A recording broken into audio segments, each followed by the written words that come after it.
Hi everyone, good morning all. তোমরা সবাই কেমন আছো? আমি মোটামুটি ভালো আছি বলতে কি, এখন ডিপ্রেশন কাটিয়ে উঠতে পারিনি। আগের ব্লগেও তোমাদেরকে বলা হয়েছে আমি অনেকটা ডিপ্রেশনে দিন কাটাচ্ছি। অনেকটা নয়, মানে অনেকটা। আমি যদিও গরিব ঘরে বিলং করতাম, ঠিক আছে, জীবনে কখনো মানে ভালোভাবে দিন কাটাইনি। এখনও আমার সুখের জীবন আসেনি। তার মধ্যেও দুঃখের মাঝেও সুখকে খুঁজতে হয়, জীবনটা তো কাটাতে হবে। ছেলের দিকে তাকিয়েও সেই আশাতেই বেঁচে আছি। তো এই একটা কথা কি, ঘুম থেকে উঠে আজকে তোমাদের সাথে শেয়ার করতে চলে এলাম, কারণ আষাঢ় মাসের শুক্লা অষ্টমী তিথিতে প্রথম শনি অথবা মঙ্গলবারে সবার বাড়িতে বিপদনাশিনী পূজা, যে যার সাধ্য মতো দেবীর আরাধনা সবাই করে।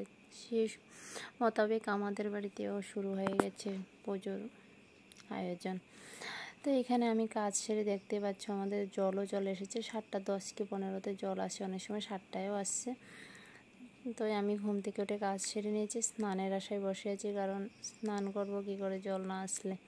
তো ফাঁকে ভাবি না একটু তোমাদের সাথে শেয়ার করি। আর দেখো আমাদের রান্নাঘরটা, আমাদের এক্সট্রা কোনো রান্নাঘর নেই, যে ঘরের সিঁড়ির রুম আছে, আমরা এখানেই রান্না করি।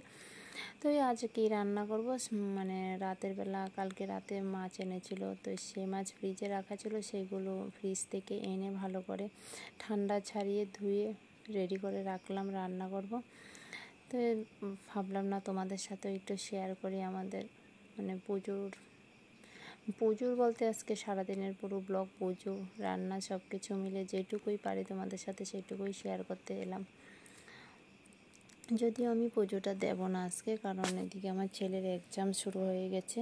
যারা মানে আমি তো এখন ডেলি ব্লগ দিতে পারি না, কারণ খুব ব্যস্ততার মানসিক খুব ডিপ্রেশনে আছি। পুজোটা আমি দেব না, যদিও আমার শাশুড়ি মা সব মোটামুটি আয়োজন ঘরে রেখে গিয়েছে। আমাদের বাড়ি সুমিকে বলেছে আর আমার যাকে বলেছে যে পুজোর আয়োজন করার জন্য, পুজোটা দেওয়ার জন্য। কারণ আমি পুজো দেবো না আমার ছেলের এক্সামের জন্য। আমারও 12টার আগে এদিকে পুজোও দিতে হবে, আবার রান্নাও সারতে হবে, ছেলের পরীক্ষা। তার জন্য আমি আর ঠাকুর ঘরের দিকে যাব না, তাই আমি যাইনি। সুমি আর আমার যা মিলে দুজন মিলেই যাবে, কিন্তু যা এখনও আসেনি। সুমি কাজ করছে, পুজোর ফল প্রসারি কাটছে, দেখতেই পাচ্ছ। কারণ আমার খুব ইচ্ছে পুজো দেওয়ার, কিন্তু কী করবো বলো, পুজো দিতে আমার খুবই ভালো লাগে। বাট ছেলের এক্সাম, তার জন্য দেখো এখানে পুজোর আয়োজন হচ্ছে। আর আমি স্নান সেরে, কারণ বাড়িতে পুজো হবে, স্নান তো করতেই হবে। তো সকাল সকাল আমিও স্নান করে চলে এলাম। সিঁদুর, আর আমার একটা অভ্যাস, আগের ব্লগেও বলেছি, আমি শীত গরম 12 মাসে আমি ফেয়ার অ্যান্ড লাভলি ইউজ করি।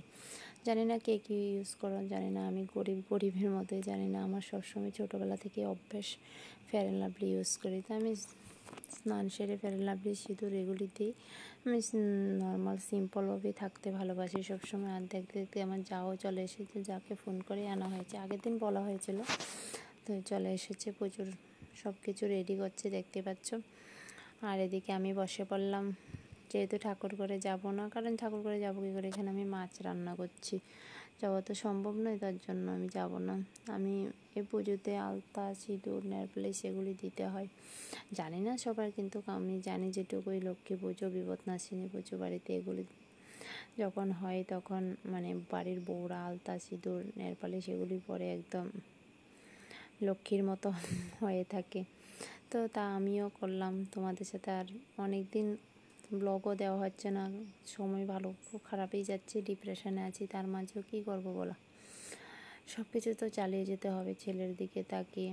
দেখো আমি আলতা দিয়ে চলে এসলাম, ওখানে রান্না বসালাম, ভাত করব। আর বললামই তো, আগের দিনের মাছ ছিল, ফ্রিজ থেকে বের করে এনে মাছ রান্না করব, ডাল করব, এটুকু হলেই হবে। আর সবাই তো দোকানে যারা আমার ব্লগ দেখো তারা জানো বা বোঝো যে সবাই সকাল সকাল দোকানে চলে যায়, আমরা মা ছেলের জন্যই রান্না করতে হয়।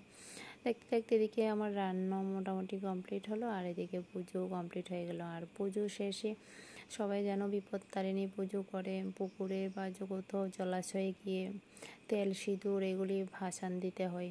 তো এগুলি ভাসান দেওয়ার জন্য আমি তো রান্না করেছি, মাছ টাছ ধরেছি, আর স্নান সারবো না, তো এই চলে যাচ্ছে আমাদের পুকুরে। আর আমাদের পুকুরে তো যাচ্ছে ঠিক আছে, কিন্তু পুকুরে অনেক দিন ধরে আমরা এখন স্নান করি না, ব্যবহার করি না, মানে চতুর্দিক পরিষ্কারও নেই, কী করে নামবে জলে, কী করে দেবে, সেটাই ভাবছে, দাঁড়িয়ে দাঁড়িয়ে ভাবছে, কোথাও গিয়ে যাবে, কোথায় যাবে সেটা ভাবছে।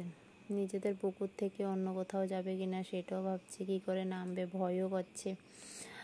তো এই সব কিছু ভাবতে ভাবতে যাই হোক অবশেষে এখানেই নামলো দেওয়ার জন্য তেল সিঁদুর এগুলি ভাসানোর জন্য। কোথায় আর যাবে বলো, দেখতে পাচ্ছ পুকুরের অবস্থা কী হয়েছে।